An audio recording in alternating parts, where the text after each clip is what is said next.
Hi, this is Russ Minen, and welcome to this video, which is called The Power of Guarantees. In early 2009, I did a financial workshop for financial advisors called The Power of Guarantees.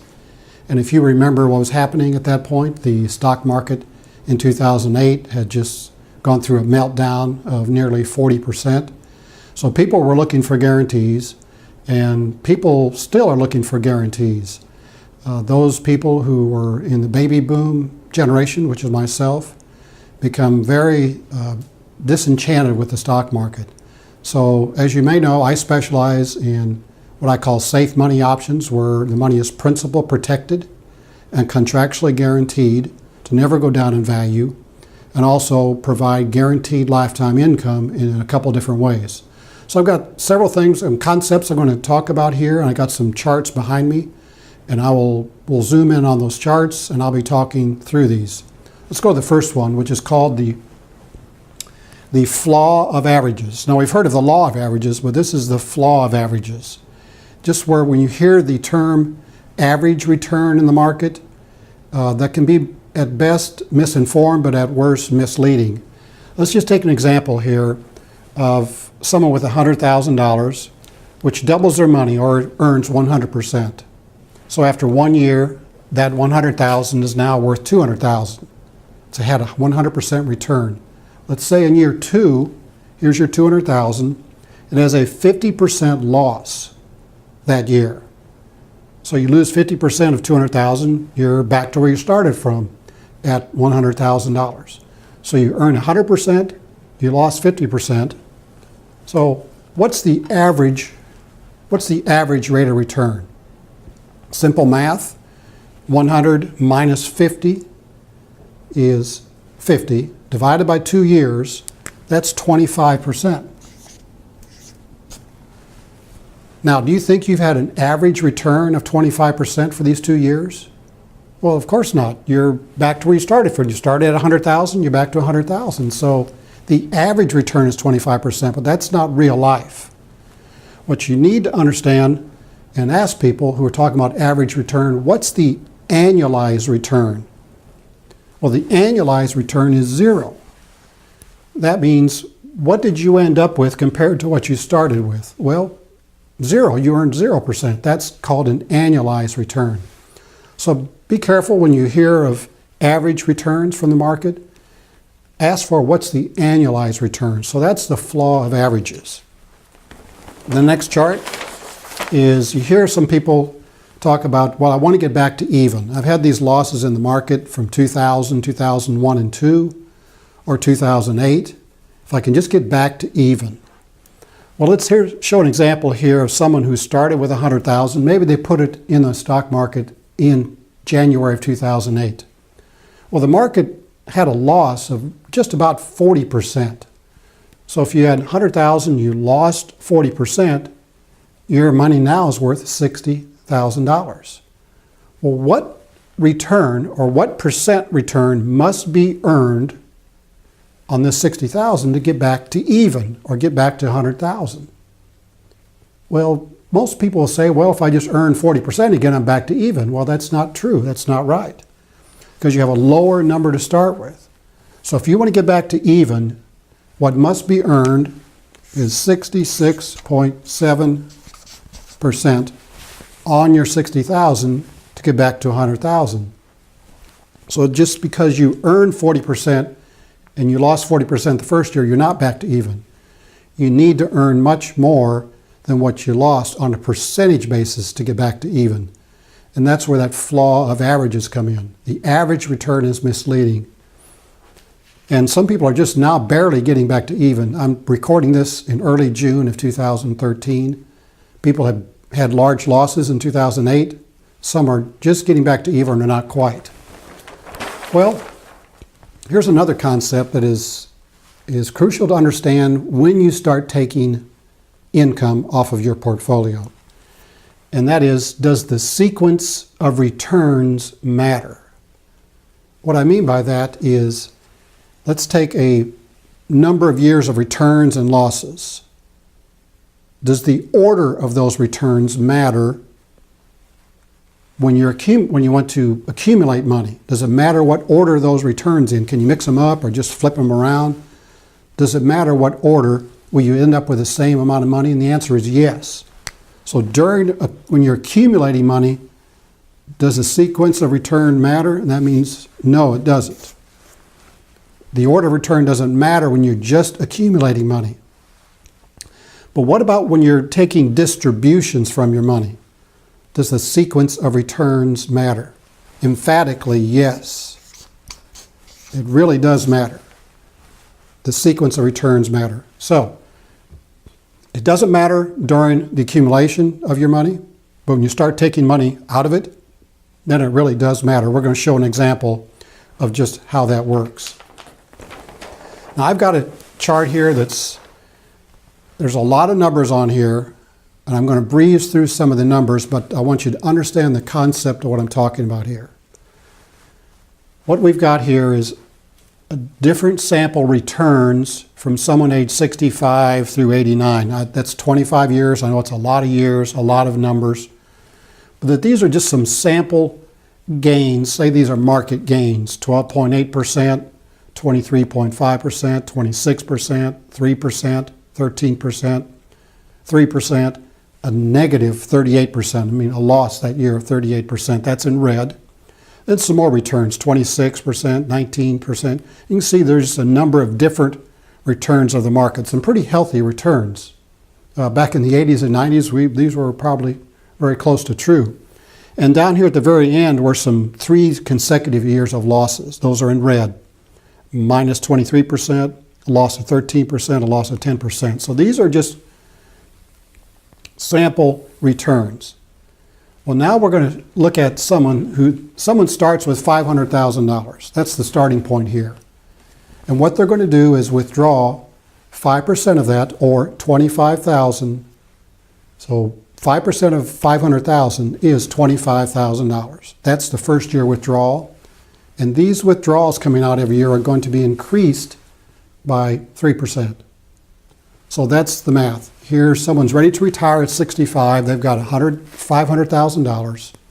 We have all these market returns. We're going to see, well, what that does to their income and then their portfolio. So in year 2, the income, they're just going to automatically start withdrawing 3% more, which is $25,750.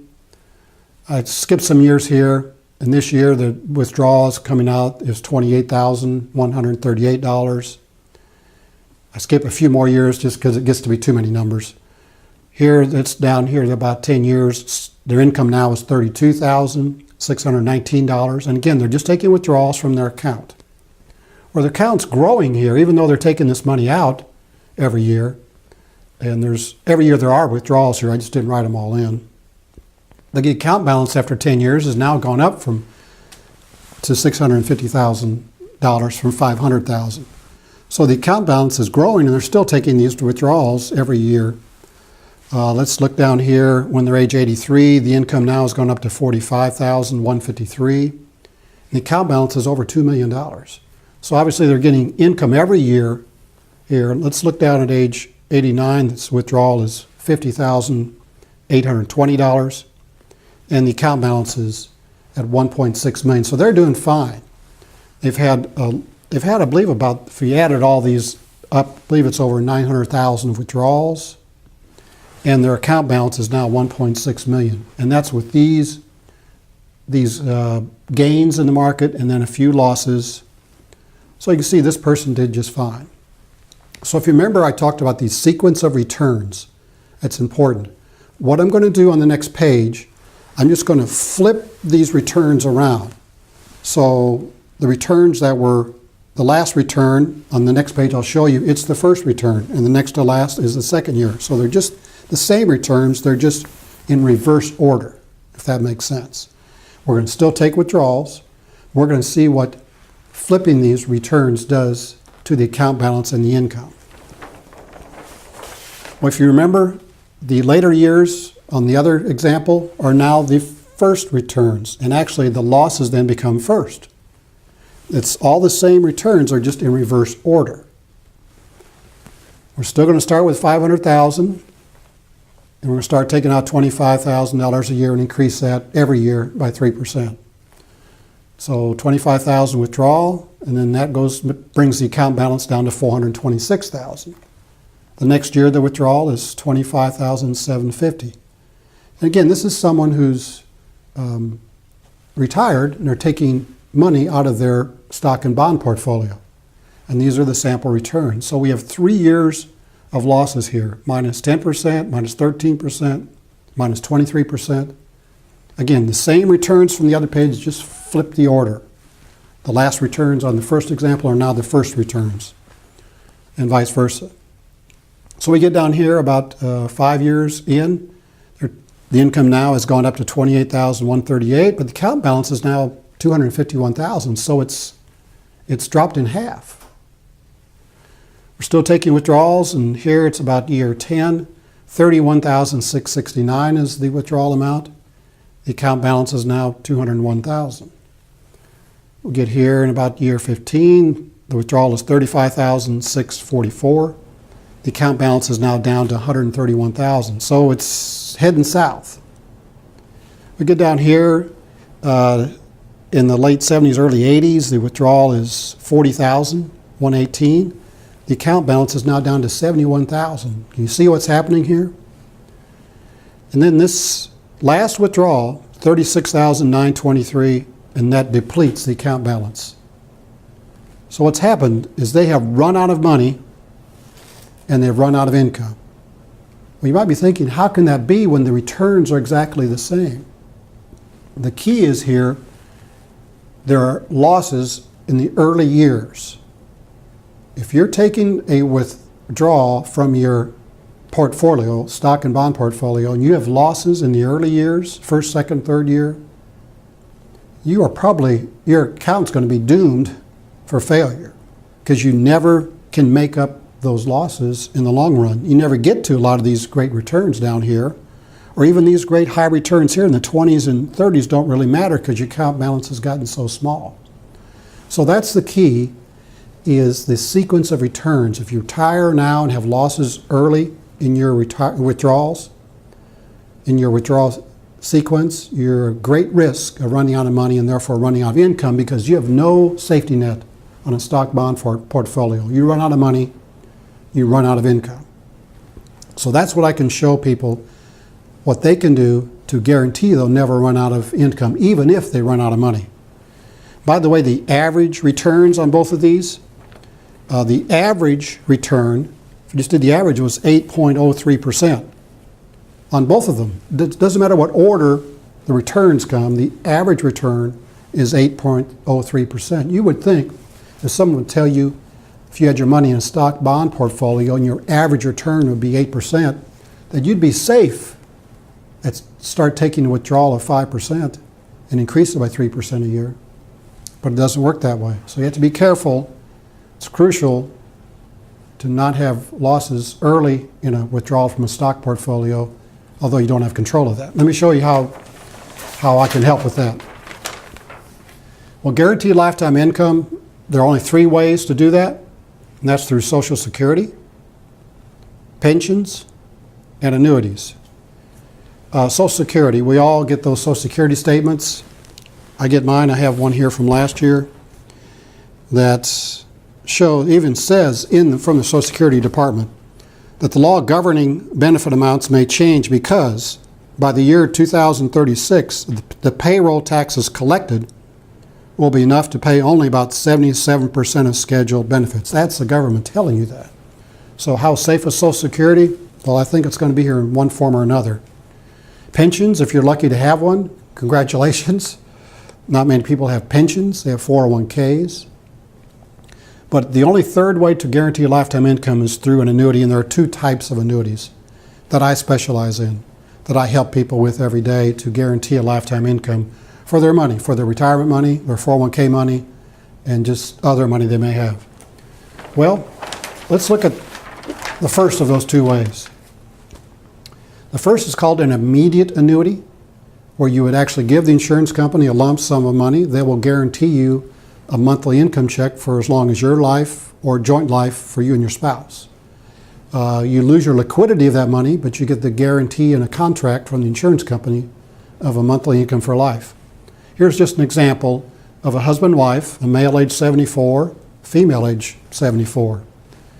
And let's say they have $700,000 and they want a payment to pay for as long as they both live. It'll pay them $3,752 per month, or $45,024 annually, for as long as they both live, as long as one of them lives. That's called a joint life.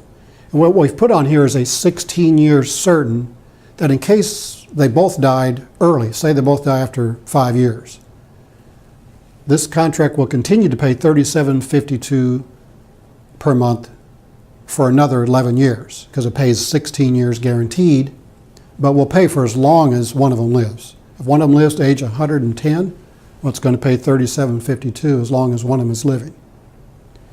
And by the way, 80% of this $45,000 per year is not taxable. That's assuming this money was not IRA money or 401k money to begin with. This is just what I call plain old money. It's 80% not taxable, or 80% tax-free, because that's what the insurance company is deemed to be return of your own principal, and the rest of it is interest. You will be taxed on 20% of this $45,000. And by the way, if you just want to look at this on a cash flow basis, well, this $45,000 is 6.4% of the principal that was invested with the insurance company. So it's not an actual credited return, because we don't know how long you're going to live. We can't calculate that. But just on a cash flow, it'll cash flow at 6.4%. In today's rates, where CDs are below 1%, 10-year Treasury is 2%, that can be attractive, and is attractive to some people. Now, the other way to guarantee a lifetime income with an annuity, there's two ways. The immediate annuity we just looked at. The other way is taking withdrawals from a deferred annuity. A deferred annuity is money that's parked in an account with the insurance company called a fixed deferred annuity. Your money is sitting there earning interest. But these annuities, you can add an option on there that will guarantee you a lifetime income no matter if you withdraw more than the account balance. And I'll show you how that works. And this is pretty cool how this works. I like these. I own this. Jackie and I have one of these. Our largest retirement account is in one of these. We market these. We sell these every day. Let's take a look at someone age 58 that started with $248,000 in their account. They're not retired. And of course, there was no withdrawals that first year. Then we're going to skip 12 years here and go to age 70, when this person was planning on retire. Their account balance is now worth $395,000. Started out at 200, actually it was $200,000. There were some bonuses and first year interest rate. But now we're down at age 70, ready for retirement. There's almost $400,000 there. They're going to withdraw $38,218 from that $395,000. Well, if you did the math, that's almost 10% withdrawal from this account.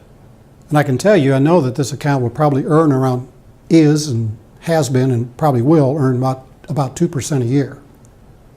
So they're taking out the first year about 10% of what it's worth. You would just intuitively know that, boy, I'm taking out 5 times what it's earning. This account balance will go to zero at some point. And I was carried through here at age 71. The account balance has dropped by about $40,000. Still withdrawing $38,218. When they're 72, the account balance has dropped down to $322,000. You're still withdrawing $38,218. And this $38,218 will be payable to them as long as one of them lives, called joint life. Let's get down here at age 80, which is 10 years after they started. Gosh, the account balance is now down to $22,500. They're still withdrawing $38,218. Well, at age 81, their account balance is down to zero. Well, there's nothing to withdraw from because that's zero, but the insurance company will still send them $38,218. The insurance company is now sending this couple, the insurance company's money, not the client's money. The client's money has gone to zero. Remember that stock bond portfolio when the account went to zero, the income stops? Because they had no safety net. This is the safety net. You can get these today. When your account balance goes to zero at age 81, 82, it's to zero, the $38,000, that continues for as long as one of them lives. Well, some people look at that and they'll think, well, how do they do that? How can they continue? How can the insurance company, or why would they send these people this $38,218 when the account balance is zero? It's because they had the foresight to add what's called a lifetime income rider on their deferred annuity. There is a small fee for that, anywhere from 1/2% to about 3/4% per year. But that's what I call insuring your income for life. And these are real, these work, and that's how you can have an income when your account balance goes to zero.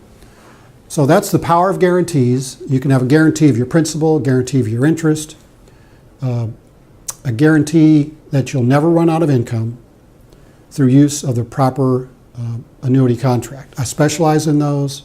If you'd like more information, if I can help you individually, I'd be glad to talk to you about it. Call me, we'll just discuss it if you like. If you're a financial advisor, if you're an insurance agent, if you're not using these products, you should give me a call. I'll work you through it and how to get started on these. So thanks for watching.